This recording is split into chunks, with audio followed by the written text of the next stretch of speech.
All right, y'all, this is hopefully part 4 and the last part of the video.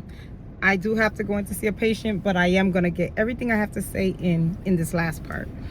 So anyways, graduation, AIT, we talked about all that. Okay, we end up getting the place on base.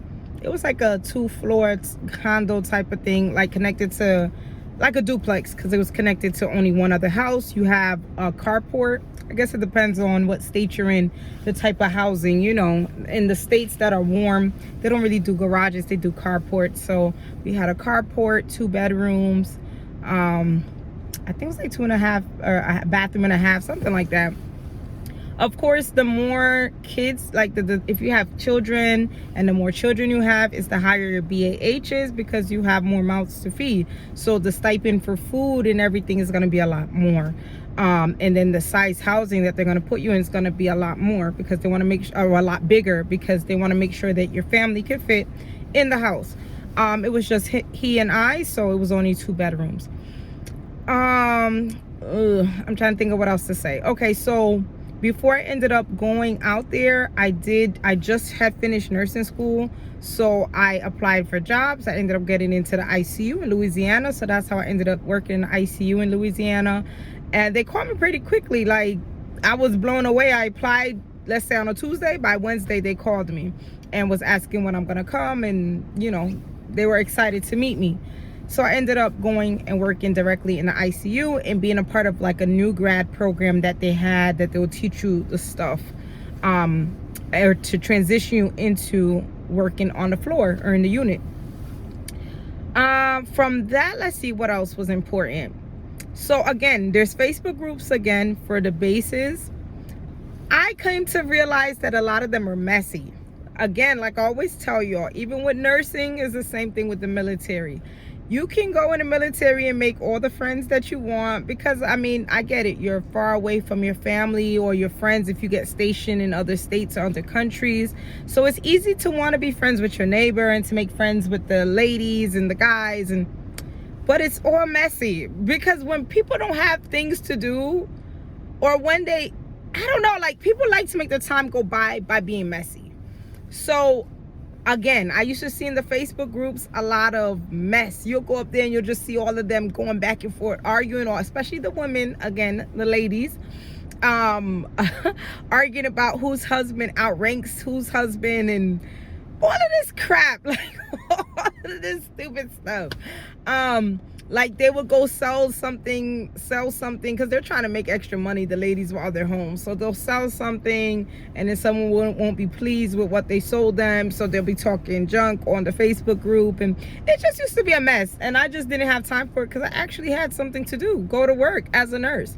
So you know, again, there is tuition assistance. I think the guys get money,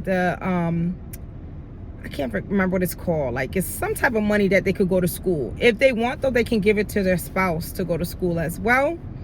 You know, you can also use the money, like a VA grant or loan, to go to purchase your first home.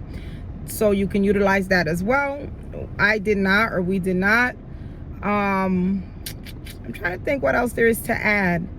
Again, with the being on base, the flip side to it is a lot of times the gates are closed, so you have to know all the gates, because if you're always used to using this one gate and you're getting home at night, especially at the end of a long shift, you get there and the gate is closed. They used to do random inspections, so sometimes you'll pull up, you'll show them the CAD card, and you'll think you're all set, but they're like, oh, we need you to step out of the car, open up all the car doors, open up the hood, open up the trunk.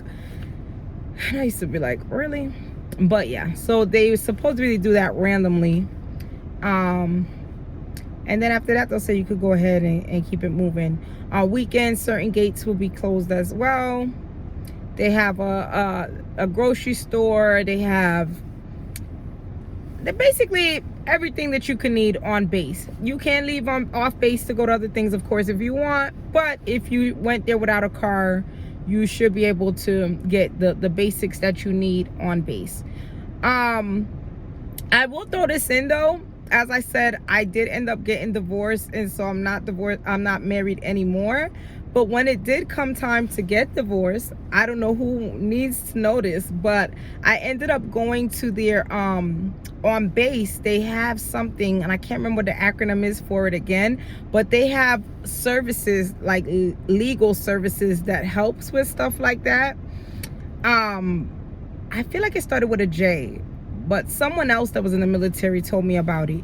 And so I ended up getting divorced basically for free. I paid like $100 something just to file it, and it went through and it was all set in 2 weeks. But the guy did all the paperwork for me for free. So again, I don't know if you would have that situation or another situation that you might need some legal assistance in. On base, they do have some legal services that they do assist you with that. I don't remember what the name of it is, but I think it started with a J. So ask around, look into it, Google it. But they're able to help you with legal things for free and no cost to you. I think that's really all I gotta say about my experience being a military wife. If you have any questions, comment below, like, subscribe, and if you have any questions, like I said, let me know and I will try to answer to the best of my ability or look into it.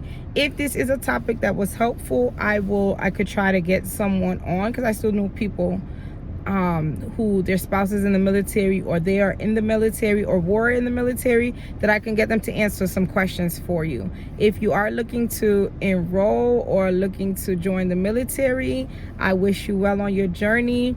Make sure that you are preparing fitness before you go. You don't want to wait to get there and try to be fit. Start running, start doing jumping jacks, start doing your push-ups, so that when you get there, the fitness piece will not be a problem. Keep in mind that when you do get to basic training, they are going to shave your head, they're going to shave your beard off. So if you don't want them to do it, go get it shaved nice before you leave out. Because yeah, if you think you're getting a nice cute haircut, you will be having a bald head, for the men anyway. But yeah, let me know.